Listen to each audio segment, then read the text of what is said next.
Welcome back to the Anfield Exchange, and today we're going to be looking at a transfer updates and seeing where we're at with these deals in for Florian Wirtz, Milos Kerkez, and we're also going to be looking at potential transfers outgoing as well. And there's going to be a lot of movement at Liverpool this transfer window. We all know that. We're just going to deep dive a little bit into it. So obviously the transfer window's open now. It's open until the 10th of June, and then it shuts for 6 days. Reopens again on the 16th of June. That gives clubs the opportunities to bring new players in for the Club World Cup, as we saw with Trent Alexander-Arnold. Obviously Liverpool received 10 million for him.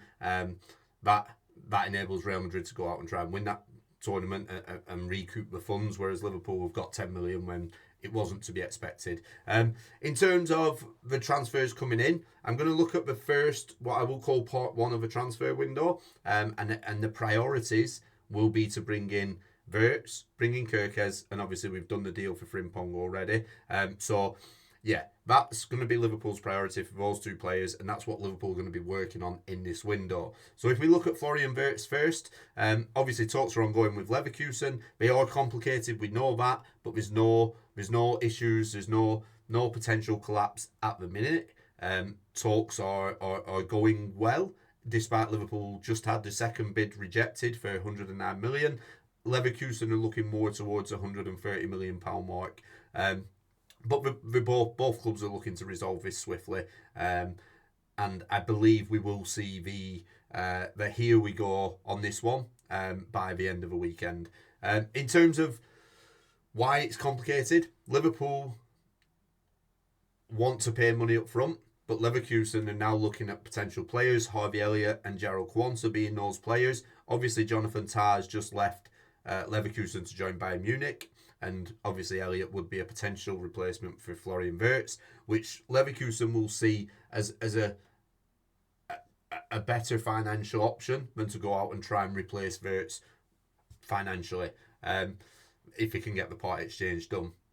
So yeah, I mean, look, Liverpool's preference would be to get the deal done financially, but it could work out in Liverpool's favour if Harvey Elliott or Gerald Quansah was to go the other way. I would say both players are probably valued at around 50 million. Does that mean Liverpool could get Florian Wirtz and the part exchange done for less than 100 million? I would say there's a big chance of that if Elliott or Quansah are involved in this deal. Wirtz is on standby at the minute, so he's on standby. He's awaiting to go and do his medical. Personal terms are agreed with Florian Wirtz. The contract has been agreed. It's just basically down to club now and trying to get that negotiation working for both parties. But like I say, we will be expecting to have a here we go from the big man Fabrizio Romano by the weekend. Next up, we got Milos Kerkez. This one feels a little bit closer. So there's a reason for that, because they are closer. Again, personal terms have been agreed between Kerkez and Liverpool. The clubs are closer in valuation. Obviously, Kerkez has a release clause. It's going to be around the 40 to 50 million pound mark. How those instalments will be played out on Liverpool's part to Bournemouth, we'll have to wait and see on that. But like I say, in this one, I think it looks like this transfer and this announcement is going to be imminent.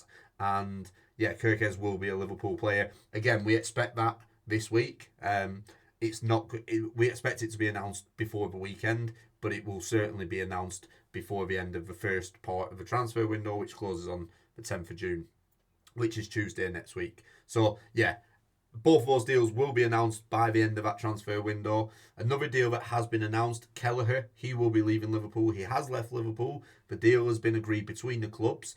12.5 million with add-ons potentially rising to 18 million. Now, this deal's a lot cheaper than what a lot of us would have expected. I think, me personally, I was expecting we'd probably raise about 30 million for Kelleher. I think he's proved that he is first team ready, and he's certainly the best number 2 goalkeeper that Liverpool have ever had. He is ready to go on and now play first team football, and I'm glad that it's going to be happening with Brentford in the Premier League. I think it reminds me a little bit of when Emi Martinez came through at Arsenal, and he got his opportunity because I think Leno was injured or suspended or something like that, or out of form even, and he's shown that he can be a number 1 goalkeeper. He then got his move to Aston Villa, obviously won the World Cup, and now he's regarded as one of the best goalkeepers in Europe. So I think it's going to be a similar situation with Kelleher. I think it's good that he can go and get first team football and he can thrive, and I think that's exactly what we'll see. The reason the price was so low on this one, and this is indirectly related to Liverpool's dealings with Leverkusen and trying to get the Wirtz deal over the line. Leverkusen wanted Flecken. They've got Flecken. I think they spent about 10 million on him. Brentford were reluctant to let Flecken go because they were unsure what we'd have to spend to replace Flecken in goals.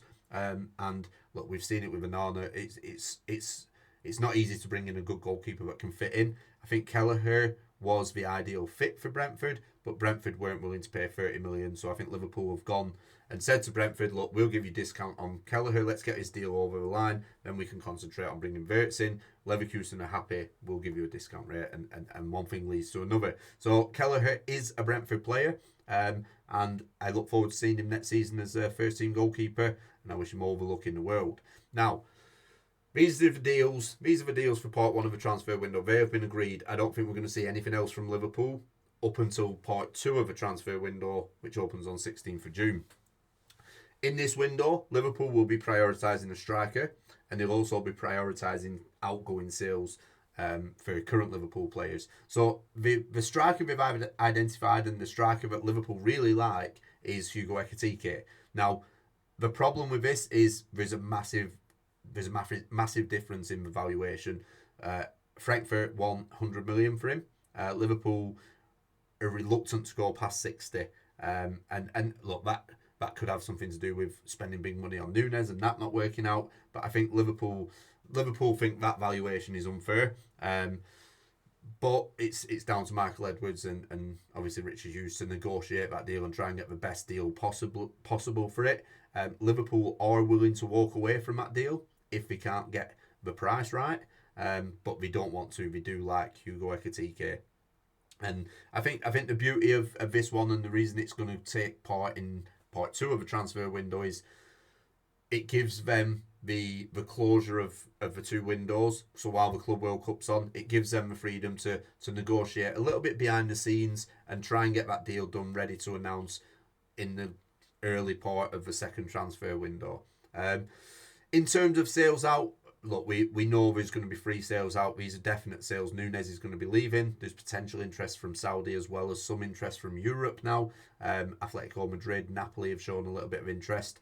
I think Liverpool's preference with Nunez would be to try and sell him to Saudi. I think that's where the opportunity is to get the most money. Obviously, we came in January for a £70 million bid, which was rejected on the basis that Nunez was needed to secure the Premier League trophy that Liverpool have won. I think it's a similar thing with Luis Diaz.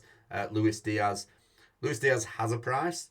Liverpool's preference would be to keep Luis Diaz, but he does have a price, and the preference would be to sell Luis Diaz if they had to Saudi Arabia as opposed to Barcelona, because Barcelona can't compete financially with what the Saudis can offer. The other two players that will definitely be out, as well as Nunez, Harvey Elliott, he looks like potentially he could be used in a part exchange with Leverkusen. Liverpool's preference would be to bring in money for him. They believe they can get around 50 million for Harvey Elliott.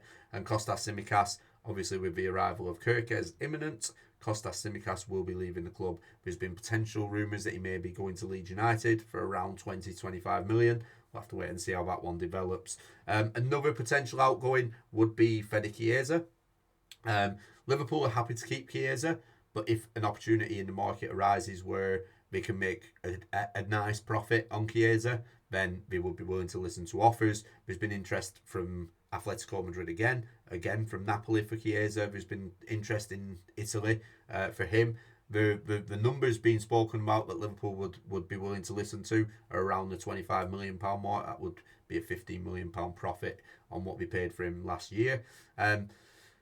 But like I say, the preference for Diaz and the preference for Chiesa are to keep those two players. Obviously, there's other opportunities for players to leave. Tyler Morton will probably leave this summer. There might be some youngsters going out on loan. Jadon Dans, James McConnell could be in on there. Endo is potentially one that's been spoke about. Joe Gomez as well might want to leave the club after 10 years. And not really establishing himself as a regular.